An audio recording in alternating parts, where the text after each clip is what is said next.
Hello, today we're discussing interviewing skills for pre-professionals. We're going to focus on healthcare professions, but many of the interviewing tips we are talking about will apply across many different industries.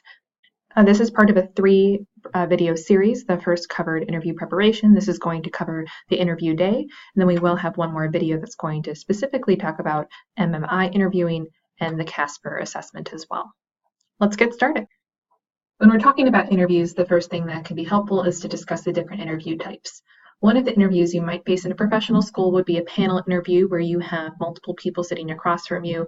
Typically, we would say more than two would start constituting a panel, and it might be a mixture of medical school faculty, perhaps medical students. You might have also people from admissions on that committee, so a nice wide variety.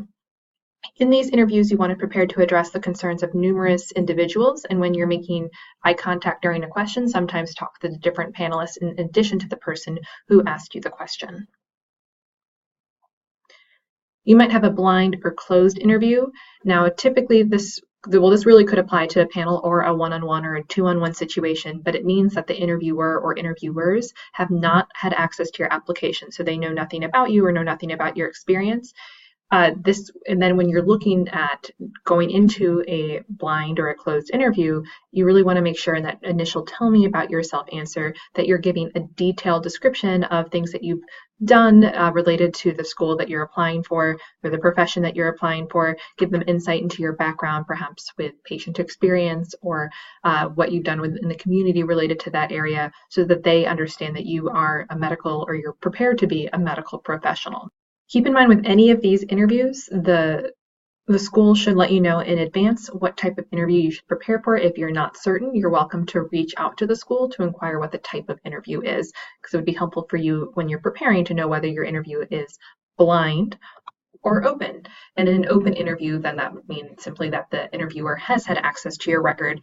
And in this case, it might be more of a conversational interview because they're able to ask about different things they've seen on your application. And it also might be more detailed because they could reference perhaps your personal statement or something you wrote in description on your AMCAS about a particular engagement. And they might ask follow-up questions about your different activities. Although this is rare, you may encounter a stress interview. A stress interview is designed to judge your behavior under stressful situations. And so the questions are designed to make you uncomfortable. So if you begin feeling uncomfortable in an interview, ask yourself perhaps if this is the point of the questions and the point of the structure of the interview. And in that case, it's not so much your answers that we're going to be concerned with, but simply the way that you respond to being in an uncomfortable situation. Are you able to maintain your composure, your politeness in those situations? So keep in mind, if ever you encounter one of those pieces or one of those interviews, just stay calm because that's what the interview is looking for, your behavior, not so much your answers to the questions. And then we have behavioral interviews. Now, these interviews operate under the assumption that your performance in a past position, in a past experience, is going to be a predictor of how you're going to perform in the future. And this is where we get questions like, tell me about a time that you experienced conflict with a colleague. Tell me about a time that you worked with a challenging patient or a time that you had success with a patient. Now, behavioral interviews are the most common in professional schools. Likely, this is going to be paired with a panel interview or an open interview or a closed interview. So these aren't isolated types of interviews for the most part. Many of these interview types can overlap with each other, and we'll certainly say that's the case with behavioral interviews. Most of the prep that we've discussed has been with this idea of behavioral interviews in mind, since they are so common. And when you're answering behavioral interview questions, remember that the person asking is looking for specific attributes about perhaps your ability to think critically, your ability to engage in teamwork, your professionalism, maybe your compassion, your empathy, your ability to lead, etc. In the multi-mini interviews, we'll have a presentation on this next, or in the next video, but ultimately this is going to be a number of small interviews, and they're not going to be behavioral. They will be closed, so the interviewer will not know who you are, and you're not going to be certain whether they're a faculty member or an admission staff person or someone hired to evaluate you. Typically, multi-mini interviews are going to be composed of 8 or so mini interviews, and they'll be timed anywhere between 4 to 8 minutes. You'll be given a scenario Then you'll have to discuss that scenario with the interviewer. Sometimes it's going to be acted out as well, and so it might be more of a role play situation, and then you're going to be evaluated 8 different times or however many different times. This is going to eliminate bias in the interview. More on that if you're interested in the next video. So, okay, those are the types of interviews that we want to have in mind as we're thinking about things. Now, these tips I'm going to give you next are going to be applying regardless of what type of interview you have. So my first tip for the interview day is to know your logistics. Most of us are going to be interviewing in a city that's new to us. And if that's the case, map your path to the interview site in advance, account for traffic if you're able to, even go down that route earlier in the day or on the day before, something up like that. Google Maps typically does a good job of estimating what traffic would be like, and plan to arrive early, at least 15 minutes early. If you're worried about traffic, even earlier, but I would probably wait to arrive, like walk into the building, until about 15 minutes prior. Have materials ready. This include a portfolio. You can see that in the picture below. So an item that allows you to have a pad of paper, but also a place to keep your extra copies of a resume. I recommend bringing a pen or pencil. Usually these interview days will have a presentation that you can take notes. It would also be perhaps smart to bring a copy of logistics and how to get to the interview site, names of the interviewer, if that's something that you have. If they sent you an email, you might want to print that out. We don't know if you're going to drop your phone and break it, so my recommendation, be over-prepared and have some more printed materials than you typically would. Look sharp, be comfortable. Of course, we're going to talk about professional dress in a moment, but my biggest advice would be not to wear new shoes or to get a new haircut. If you know you're going to be doing a lot of walking, making sure that your shoes, while professional, aren't necessarily high heels that are going to be difficult to walk in. You don't want to have to be in pain or be unsure of yourself on this interview day. So be the most professional version of yourself. And then keep in mind that although the interview itself may be only a half an hour of the interview day, there's a lot of other things that you probably are going to do, like attend a presentation, go to a tour, maybe something else as well, perhaps a lunch. The more that you think about being professional throughout, but one way that we might not realize is unprofessional is being on our phone a lot. So if you're someone who very frequently checks your phone, try to minimize that during the interview because it looks like you're less engaged with the whole process. Attend everything on the interview schedule. Even if something seems boring, you don't want to sit through a presentation, you've already done your research. Again, it's going to look like you're less engaged if you don't attend. If, for example, you have to catch a flight, you're unable to do the last portion of the day, let them know in advance that you're unable to attend and express your apologies. And then that will eliminate some of the disengagement they might have witnessed otherwise. As far as attire, I get questions sometimes about whether someone can wear something that's perhaps controversial. So we have some examples here, glasses that are really bright in color, a bow tie versus a tie, piercings, tattoos, a colored blazer and pant that isn't black or blue or gray. My suggestion typically is I want you to think about whether that wearing that item or displaying that tattoo or piercing would really be attached to your identity. And by that I mean, if admissions person or a doctor from that school decided not to accept you because of that tattoo or because of that piercing or because of those glasses, would you be devastated? Is it worth to you taking a risk with your attire, your clothing, etc., to attend that institution? And there's not a right or wrong answer to that. So if you're really proud of a tattoo and you feel like that is emblematic of who you are, and you don't want to go to a school that wouldn't accept you because of that tattoo, even though perhaps that might mean, depending on how many you interview at, that you don't get in. If that is truly what you think, then absolutely go do you. Here's the thing, it's not a guarantee that you won't get in if you do any of the things on this page. By no means. Everyone is different. What we know is that the tendency for admissions committees is that there are older people on the panels or older people on the committees, and generationally, they tend to be more conservative. However, that doesn't mean that it's a guarantee that you are going to get nixed if you have a piercing that's on your face or if you wear brightly colored glasses. Know that it's a risk, and if that's a risk you want to take, then go for it and take it. Know that it might nix you out some places, but of course, There are certainly some committees that might appreciate that you look a little bit different or that you took that risk. So I'm not going to tell you definitively one way or the other than to state that it can be a risk, but I leave that up to you to decide whether you want to show that tattoo or whether you want to wear that bow tie or show that piercing. Now here we have one example of how someone could look for a med school interview. Now women, keep in mind, of course you can wear a pantsuit. This is just one of the many options. You could wear a skirt and blazer, you could wear a dress and blazer, you can wear a pants and blazer. Some of the things I want to bring up from here, one, it says natural makeup, and you don't have to wear makeup if you're not a makeup wearer, but if you are a makeup wearer, I wouldn't choose this day to go overboard. I would go more natural. Minimum amount of jewelry, and keep in mind what you play with. So if you tend to play with bracelets, potentially don't wear a bracelet on that day. Same with necklaces or with your hair. If you're someone that plays with your hair, if it's down, keep it up.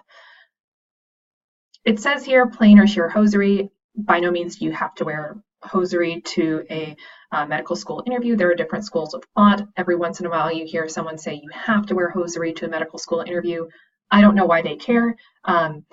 Everyone's going to have strong opinions about something. You can't please everyone, so you do you. If you don't want to wear hosiery, just don't wear it.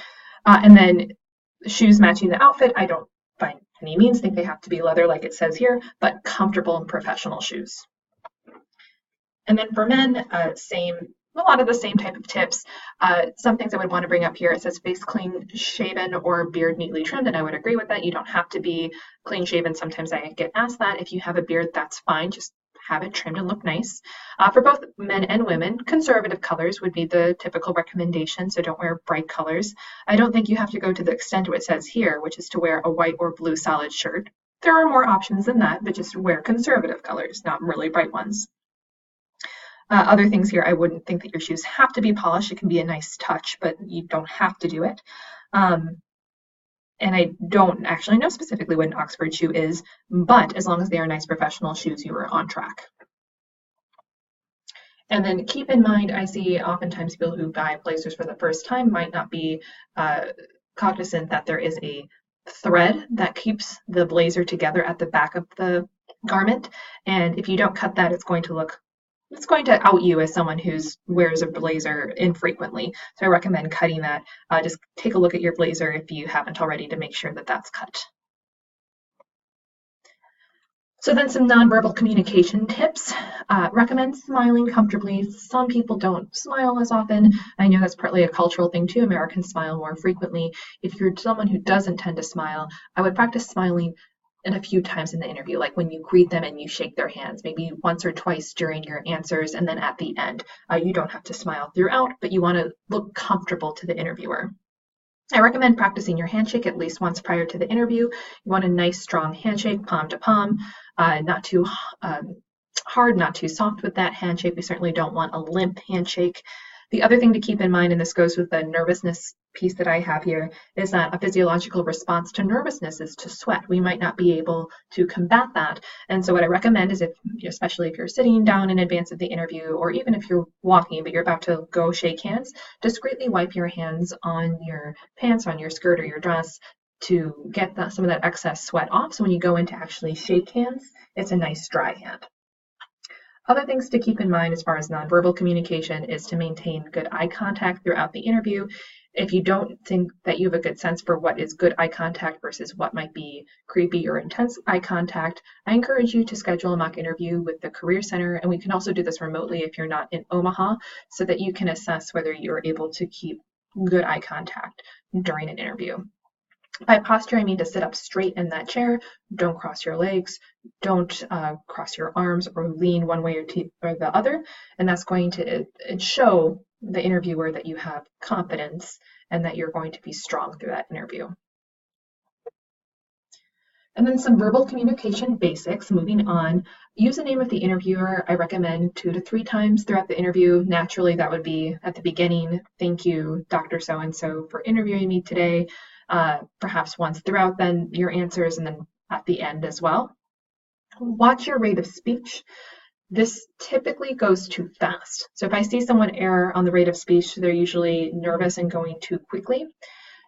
Train yourself to hear what happens when you go too quickly. For most of us, that means that we begin to stumble over our speech.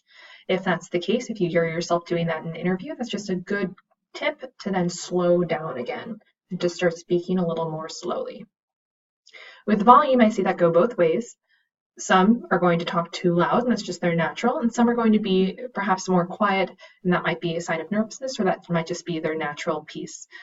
If you're unable to talk more quietly or to talk more loudly, depending on where you're at, consider trying to address that in an interview in some way.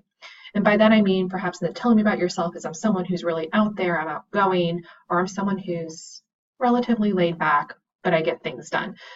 So I wouldn't necessarily address that I was loud or that I was quiet, but I would talk about a personality trait that perhaps accounts for my being loud or my being quiet. The other piece would be to be aware of verbal pauses, like, kinda, so, etc. It's okay if you use this sometimes. We all do, we're human. Once you start using it to a piece where it's distracting, that's where it is something that you should work on. Different ways that you can do this, probably the easiest, is to let your friends and family know that you're trying to reduce your amount of filler words. Let them know what yours is, and ask them to, if they hear you saying it, to bring it up to you. That allows you, in time between now and whenever you're interviewing, to start actively reducing those filler words. In the interview, you want to be clear, concise, and articulate.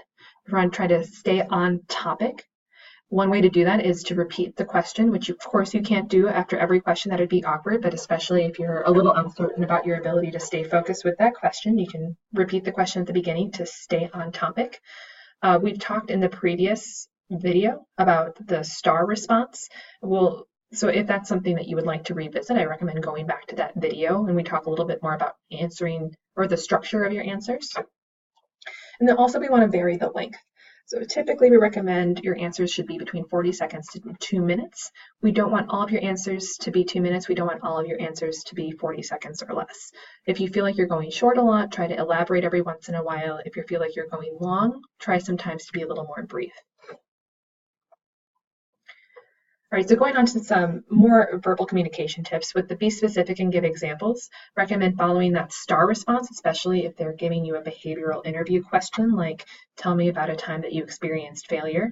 You're going to want to give them the situation, the task, the action, and the result. And there are different pieces throughout where you can give more context. I think the action is going to be the most helpful for most of us because it's going to focus on what we did.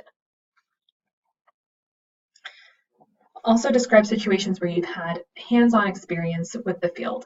I do want you to be diverse in your interview answers. I wouldn't want you to talk only about a CNA experience or only about a time where you volunteered at a children's hospital, but most of your answers should be focused on healthcare, because of course that's what you're applying to. If you feel like you're coming up short on answers for questions that are healthcare related, it might be worthwhile brainstorming with the Career Center to talk about your experiences and what you could potentially bring up in an interview to answer some very common behavioral questions. Next is use a variety of action verbs and adjectives to describe your experiences. Of course, many of us have shadowed, and so it's one thing to say that you've shadowed at a hospital, but the way that you describe that shadowing experience is going to color what the interviewer takes away from that conversation. And so if we describe every situation as great or every situation as interesting, and we don't use a variety of action verbs or adjectives, then we're not going to come off as very professional or dynamic in our interview. And so if you are someone and you notice that you typically use the same words over and over again, between now and the interview is a time to try to bring some more vocabulary into your daily speech, and it might be simply that you use one word a day that's different. It could be that you read a few more books between now and the interview to try to inspire you to use different types of communication. And if you're uncertain, of course, the Career Center could assist with this as well. We want to avoid cliches, so we don't want to sound like we are a cookie cutter person. Instead, we're going to sound more unique. It doesn't mean that we can't say that we're friendly or that we want to help others, but we simply don't want to end there. So if I say that I want to help others, I want to express that it's in a way that's unique to me, and I want to give more context for that. So cliches are only cliches if we don't provide context or give any additional depth.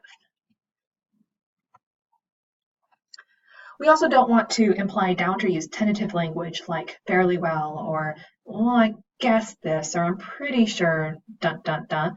Especially in the Midwest, which I would consider us in, this is relatively common. But the more that you're able to reduce the tentative language you use, the more confident and strong you're going to seem in that interview.